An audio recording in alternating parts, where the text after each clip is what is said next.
once you're done drawing the outline of your picture and it looks pretty accurate, all you need to do is first blend away your extra grid lines. So I'm just grabbing my paper towel.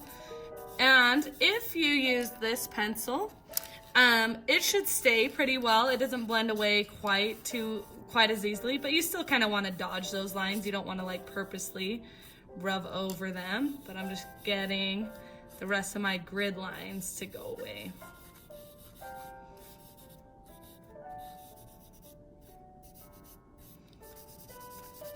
Okay, so I got majority of my grid lines gone.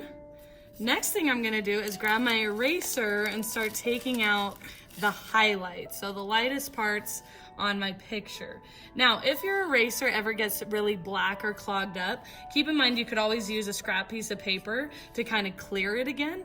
So there's no washing erasers, there's no cutting erasers.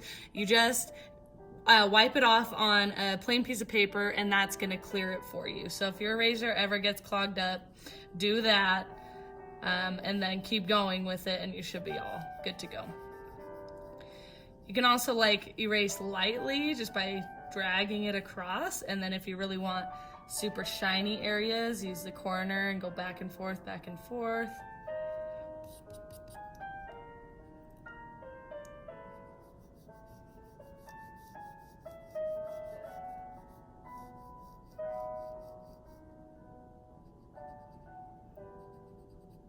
So keep looking for your highlights, and same deal as before.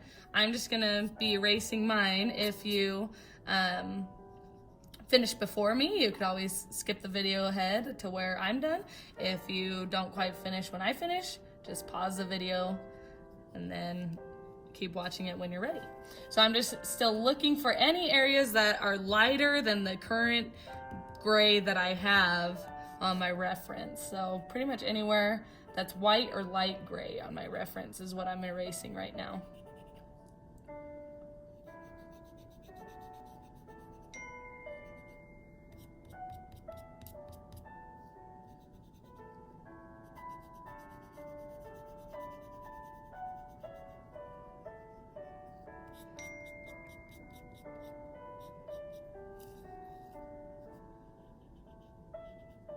If you accidentally erase too much, you could always grab your vine charcoal and like kind of blend it back in.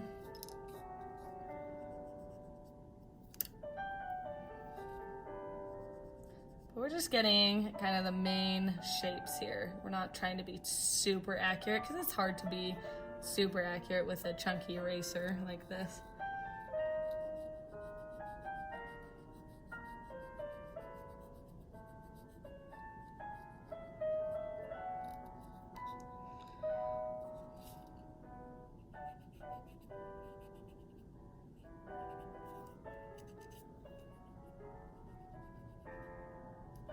Okay, I feel like I have majority of my highlights down, so if you're still working on highlights, pause the video. If you feel like you've got most of them, you can go along with me. I'm now grabbing my charcoal pencil, and I'm gonna go back and start adding details and dark areas. I'm not worrying about the background right now. I'm gonna do that at the end with my large charcoal stick. So I'm worrying about just like my shapes, my subject. So for me, it's the flowers. For you, might be something different.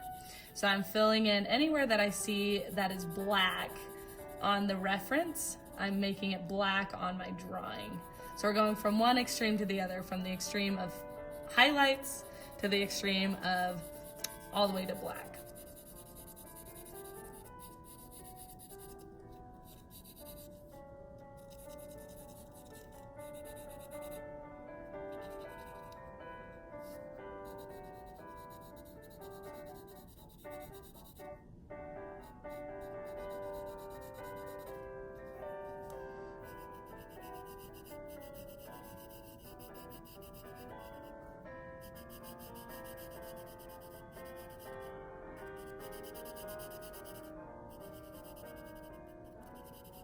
And you do want to kind of be careful with this because this one is a little bit tougher to erase. It's possible, but it's a little bit tougher to erase. So you don't want to just be going nuts with this charcoal pencil.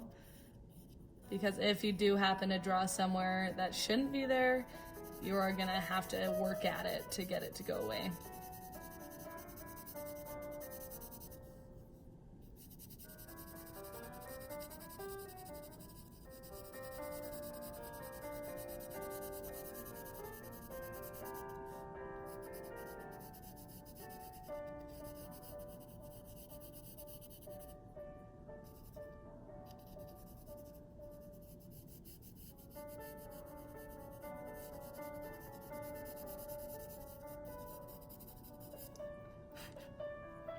All right, if you're still trying to get your main dark areas down, I'm about done with mine. So remember, if I move on, you'll pause the video if you weren't ready. So basically you're looking at anywhere that's darker than the current gray you have, getting that down. I think I'm now pretty much there. Now what I'm going to do is look at, there's areas where I kind of have the in-between, like the blend.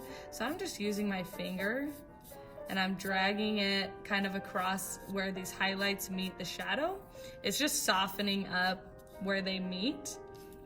I could also grab my vine charcoal and kind of add to it. Our fingers do take off a lot of charcoal, so if you need something to be darker, you're definitely gonna have to add to it. If you touch it with your finger, it's gonna get a little bit lighter. When you feel like you're in a pretty good place, you can move to darkening the background. You could always come back and make adjustments to your shapes after, but when you're ready to darken the background, grab that large charcoal stick and start carefully filling it in, because same rule as the pencil, this one is tougher to erase.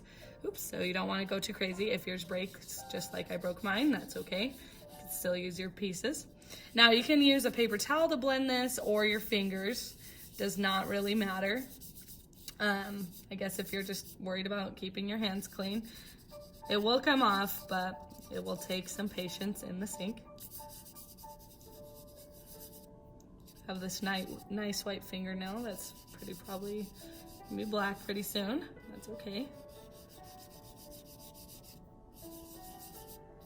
Just be careful not to get this dust over your highlights. You may have to go back and do some re-erasing after this, but if you're careful, you could probably avoid that.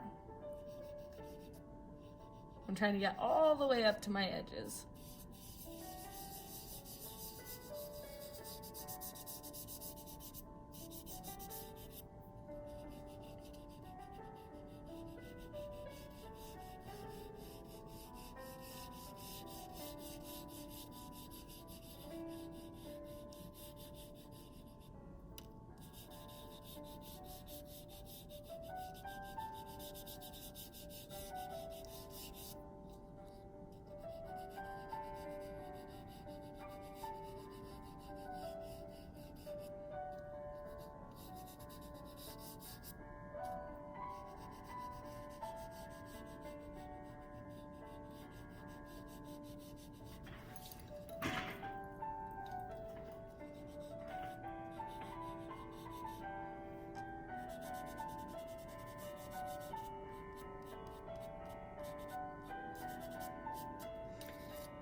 If you got a lot of dust built up, you can just shake your paper off like this. Make sure it's still on the orange paper, not going all over your desk. Then that kind of helps you see what you have left. So I'm just gonna use my pencil now to go around kind of the edges where I couldn't get super close with the charcoal stick because it was too big. So I'm now kind of giving myself crisper edges, cleaner edges.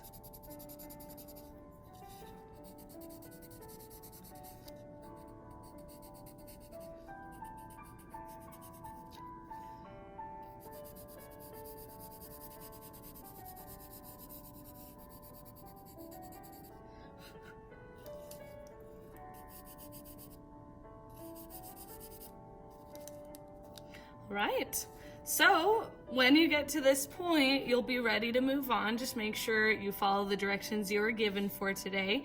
And this is kind of your ticket to start the project. So try to get to this point, and remember, like I mentioned earlier, if you accidentally rub against your highlights, you may have to go back in and do some more erasing. Your goal just really is to match this reference as close as you can. So try to match that, because it is practice for your final project. So that is it for this video. Keep working on this drawing, and when you're done, make sure you follow the directions you were given for the rest of the day today.